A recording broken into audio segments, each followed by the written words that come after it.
नमस्कार दोस्तों, स्वागत है आपका अपने यूट्यूब चैनल स्टडी जी कोड में। आज हम बात करने वाले हैं एक ऐसे डेवलपमेंट के बारे में जो इंडिया के लिए एक बड़ा डिप्लोमेटिक विक्ट्री माना जा रहा है।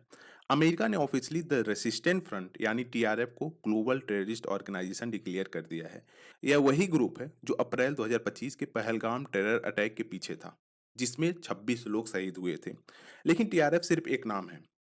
असल में यह एक नया चेहरा है लश्कर तौबा का, जो पाकिस्तान का ही पैदा किया हुआ एक प्रॉक्सी ग्रुप है।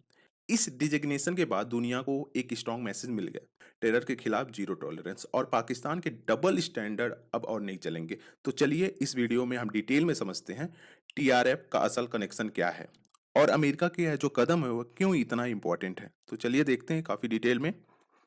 आप यहाँ पे देख पा रहे हो द इंडियन एक्सप्रेस का आर्टिकल है, Pahalgam attack output TRF placed on US terror list boosts India's effort. मतलब टीआरएफ को यूएस के द्वारा टेररिस्ट में डाल दिया गया है, जो कि इंडिया का जो एफर्ट था बेसिकली इसको टेरर लिस्ट में लाने का, वह सक्सेसफुल हुआ। ठीक, तो एग्जैक्टली हुआ क्या है? एग्जैक्टली यही हुआ है कि जो यूनाइटेड स्टेट ऑफ अमेरिका है उसके द्वारा ऑफिशियली डिजिग्नेट कर दिया गया है द रेसिस्टेंट फ्रंट यानी टीआरएफ को foreign terrorist organisation under section 219, जो यूएस का इमिग्रेशन एंड नेशनैलिटी एक्ट है बेसिकली, उसके जो सेक्शन 219 है उसके अंडर कहीं ना कहीं एक फॉरेन टेररिस्ट ऑर्गेनाइजेशन डिक्लेयर कर दिया गया है द रेसिस्टेंट फ्रंट को। उसके साथ साथ अगर देखें तो एग्जीक्यूटिव ऑर्डर के तहत कहीं ना कहीं इसे स्पेशली डिजिग्नेटेड ग्लोबल टेररिस्ट भी डिक्लेयर कर दिया है। ठीक है, तो यूएस के द्वारा क्या किया गया है?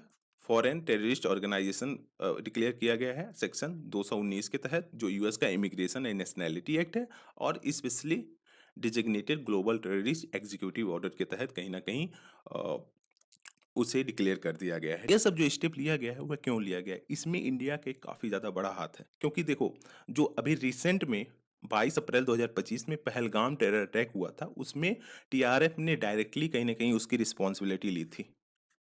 राइट, टीआरएफ के द्वारा डायरेक्टली उसकी रिस्पॉन्सिबिलिटी ली गई थी कि हाँ, हमने यह टेरर अटैक कराया था जो जम्मू एंड कश्मीर में हुआ था। ठीक है, जिसमें लगभग 26 सिविलियंस की डेथ हुई थी, जिसमें अगर देखें तो 25 इंडियंस थे और एक नेपाल का नागरिक था। और यह एक टेडियस टेररिस्ट अटैक था अगर हम 2008 के मुंबई अटैक के बाद देखें तो ये सारी चीजें थी, इसी वजह से कहीं ना कहीं अमेरिका के द्वारा उसे टेररिस्ट ग्रुप डिक्लेयर कर दिया है। अब क्वेश्चन ये उठता है, who is resistant front? Resistant front कौन है? देखो, अगर देखें तो इसको ओरिजिनली 2019 में बनाया गया था, जब इंडिया ने एब्रोगेट कर दिया था आर्टिकल 370, जो कि जम्मू एंड कश्मीर को एक स्पेशल स्टेटस देता था। उसको जब एब्रोगेट कर दिया गया इंडिया के द्वारा 2019 में, उसके बाद कहीं ना कहीं ये एग्जिस्टेंस में आया था, इसका ओरिजिन हुआ था टीआरएफ का, द रेसिस्टेंट फ्रंट का। ठीक है, इसका मेन पर्पज यही था कि एक टेरर ग्रुप बनाया जाए जो कि एज ए प्रॉक्सी वर्क करे लश्कर तैयबा का। ठीक है, कि अगर कोई भी ऐसा स्टेप इसके द्वारा लिया जा रहा है तो डायरेक्टली कहीं ना कहीं पाकिस्तान पे ब्लेम ना आए और पाकिस्तान एक प्लाउजिबल डिनाइबिलिटी को मेंटेन कर सके। इसका मतलब क्या है? इसका मतलब ये है कि इस ग्रुप के द्वारा कोई भी अटैक अगर किया जाता है तो कहीं ना कहीं पाकिस्तान खुद को उससे दूर रखेगा और बताएगा कि हाँ, यह मेरे द्वारा नहीं किया गया है, या मतलब हमारे द्वारा कुछ ऐसा एक्टिविटीज नहीं किया है। बेसिकली इसका मतलब यही था। यह एक प्रॉक्सी ग्रुप था ना, कि हाँ ठीक है, अगर अगर कोई भी अटैक होता है तो इसका नाम दिया टीआरएफ द रेसिस्टेंट फ्रंट का नाम दिया जाएगा, बट हाँ, इसको कहीं ना कहीं एक तरह से पाकिस्तान से नहीं जोड़ा जाएगा। राइट, इसका मेन मोटिव यही था, पर्पज यही था इसको फॉर्म करने का। और रियलिटी में देखे तो ये एक रीब्रांडेड फेस है लश्कर तौबा का। मतलब कहीं ना कहीं लश्कर तैयबा का ही एक दूसरा नाम है, द रेसिस्टेंट फ्रंट। ठीक, आगे बढ़ते हैं और देखते हैं कि पाकिस्तान का रोल क्या रहा इसमें। देखो, टीआरएफ ने ओपनली कहीं ना कहीं इसकी रिस्पॉन्सिबिलिटी ली थी जो पहलगाम अटैक हुआ था। ठीक, तो पहलगाम अटैक का रिस्पॉन्सिबिलिटी टीआरएफ ग्रुप के द्वारा लिया गया। उसके बाद क्या हुआ? यूनाइटेड नेशन सिक्योरिटी काउंसिल के द्वारा इसे कंडेम किया जाता है, बट जो पाकिस्तान के फॉरेन मिनिस्टर है इसाक दर, उसके द्वारा बोला जाता है कि जो टीआरएफ का नाम लिया जा रहा है कंडेमनेशन में, मतलब जो सिक्योरिटी काउंसिल में जो कंडेम किया जा रहा था पहलगाम अटैक में और टीआरएफ की रिस्पॉन्सिबिलिटी थी, तो पाकिस्तान के जो फॉरेन मिनिस्टर उनके द्वारा बोला जा रहा था कि इसका नाम रिमूव होना चाहिए इस लिस्ट से। टीआरएफ नाम इस कंडेमनेशन से कहीं ना कहीं रिमूव होना चाहिए। ठीक है, और ये जो एक्टिविटीज पाकिस्तान के द्वारा किया जा रहा है वह कहीं ना कहीं एक क्लियर एविडेंस को शो करता है कि कैसे पाकिस्तान सील कर रहा है टेरर आउटफिट्स को अपने कंट्री में।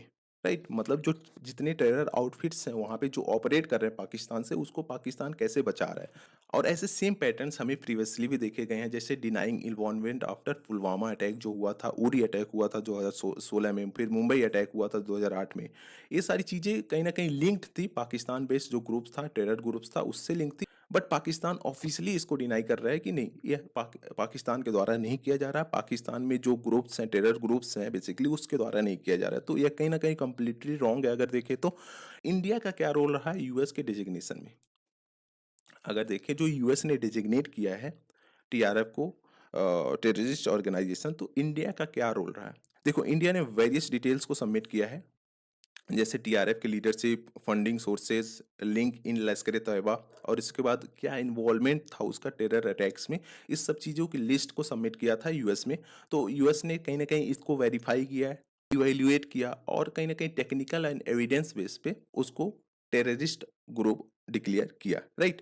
क्योंकि इसके पहले जो यूएनएससी में था, यूनाइटेड नेशन सिक्योरिटी काउंसिल में, जब वहाँ पे इसको टेररिस्ट ग्रुप के लिए बेसिकली भेजा गया था कि आप डिजिग्नेट करिए, United nation security council designate करे टीआरएफ को एज ए टेररिस्ट ग्रुप, वहाँ पे चाइना के द्वारा क्या किया गया था, ब्लॉक कर दिया गया था।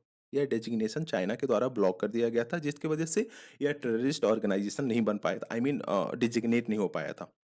बट अब यूएस ने काफ़ी ज़्यादा अहम एक तरह से स्टेप लिया है टेररिस्ट को रोकने के लिए, टेररिज्म को प्रिवेंट करने के लिए, जो कि हर कंट्री कहीं ना कहीं इसकी सराहना कर रहा है। और इसके साथ साथ अगर वे देखें तो जो ये एविडेंस वगैरह इंडिया के द्वारा दिया गया था यूएस में, उसके जैसे यूएस की जो लॉ है बेसिकली, उसके कुछ कंडीशंस होते हैं ना, कुछ कंडीशंस होते हैं, उसके फुलफिल अगर वह चीज़ें कर रही है तो ऑब्वियसली उसको टेररिस्ट ऑर्गेनाइजेशन या टेररिस्ट ग्रुप डिक्लेयर कर दिया जाएगा। तो उसमें था कि कुछ कंडीशंस तो बेसिकली वह फुलफिल कर रहे थे, जैसे TRF operational control and funding ties to Lashkar तौबा तैयबा।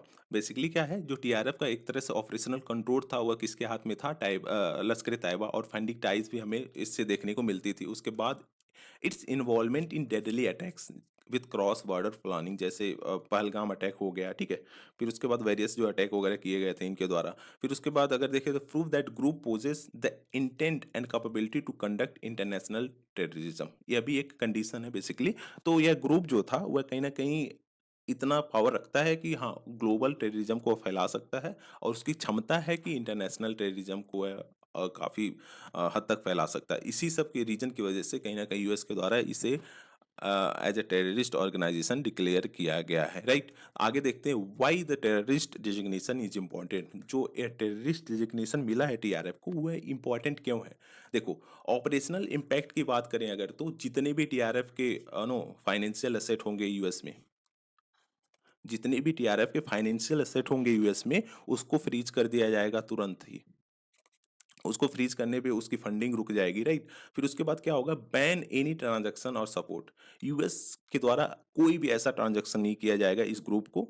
हम्म कोई भी ट्रांजैक्शन जो सपोर्ट वगैरह दिया जाता था ग्रुप्स को पाकिस्तान में कहीं पे भी, उसको कहीं ना कहीं इससे पूरा बैन कर दिया गया है। टीआरएफ को अब पाकिस्तान यूएस से कोई भी सपोर्ट या ट्रांजैक्शंस वगैरह नहीं मिलेंगे, राइट। और उसके बाद क्या होगा, क्रिमिनल ऑफेंस होगा अगर कोई भी पर्सन, कोई भी यूएस सिटीजन या फिर कोई भी पर्सन अगर उस ग्रुप को फंडिंग दे रहा है, उस ग्रुप को पैसे दे रहा है, या फिर किसी अभी नो वे में उससे इन्वॉल्व है, तो वह कहीं ना कहीं उसे क्रिमिनल ऑफेंस माना जाएगा, राइट। उसके बाद क्या होगा, यह एक तरह से प्रेशर करेगा जो बैंकिंग सिस्टम है, ग्लोबल बैंकिंग सिस्टम है, कि अगर कोई भी फंडिंग वगैरह आ रही है यहाँ पे, तो उसको स्ट्रिक्टली मेजर करें और उसे बैन करे, उसे स्टॉप करे, राइट। तो ये सारी चीजें हैं बेसिकली जो होने वाला है अगर हम इसमें देखें तो ऑपरेशनल इम्पैक्ट में। अब डिप्लोमेटिक एंड स्ट्रेटेजिक इम्पैक्ट क्या होगा।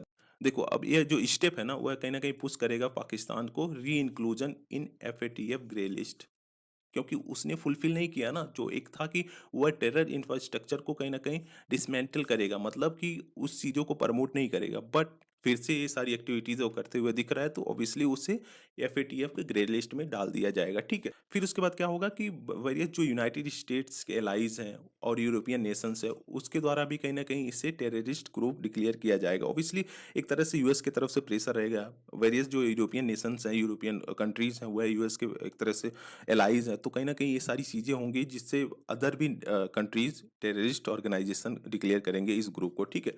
और अगर देखें तो पाकिस्तान आइसोलेट हो जाएगा डिप्लोमेटिकली, क्यों? क्योंकि इसने डुअल पॉलिसी ऑन टेररिज्म को फॉलो किया है। जैसे एक तरह से पीस की बात करता है और दूसरी तरफ कहीं ना कहीं टेररिज्म को फैलाता है, राइट? तो ये सारी चीजें होंगी जो, और फिर उसके बाद अगर रीजनल सिक्योरिटी इम्पैक्ट देखें तो पाकिस्तान कहीं ना कहीं फिर से डिफिकल्टीज को फेस करेगा कि एक न्यू प्रॉक्सी ग्रुप को बनाया जाए, टेररिस्ट ग्रुप को बनाया जाए विदाउट इंटरनेशनल स्क्रूटनी। ठीक। मतलब क्या है बेसिकली कि ये है कि फिर से कहीं ना कहीं पाकिस्तान अगर ग्रुप ऐसे बनाता है तो उसको और भी प्रॉब्लम्स फेस करने पड़ सकते हैं, इंटरनेशनल स्क्रूटनी वगैरह किया जा सकता है, मतलब वेरियस जो कंट्रीज है इस सब चीज़ों को कहीं ना कहीं रिव्यू कर सकते हैं। ठीक है, फिर उसके बाद क्या है कि जो टीआरएफ का बेसिकली रियल नेचर आया ना ग्लोबली, उसकी वजह से उसकी फंडिंग रुक जाएगी और फिर रिक्रूटमेंट प्रोसेस उसको भी कहीं ना कहीं डिस्करेज किया जाएगा। उसके साथ साथ अगर देखें तो ये एक्ट करेगा as a deterrence for other nations, जैसे वेरियस कंट्रीज जो शरण दे रहे थे टीआरएफ ग्रुप वगैरह को, कहीं ना कहीं उनके लिए काफ़ी ज़्यादा प्रॉब्लम होगा अगर वह सेफ हेमन प्रोवाइड करा रहे हैं टेरर को तो, राइट? तो ये सारी चीज़ें हैं जो उसका इम्पैक्ट पड़ सकता है, जो यूएस के द्वारा ये स्टेप लिया गया है। I hope you enjoy the session. Thank you for watching. Please do like share and subscribe. Thank you guys.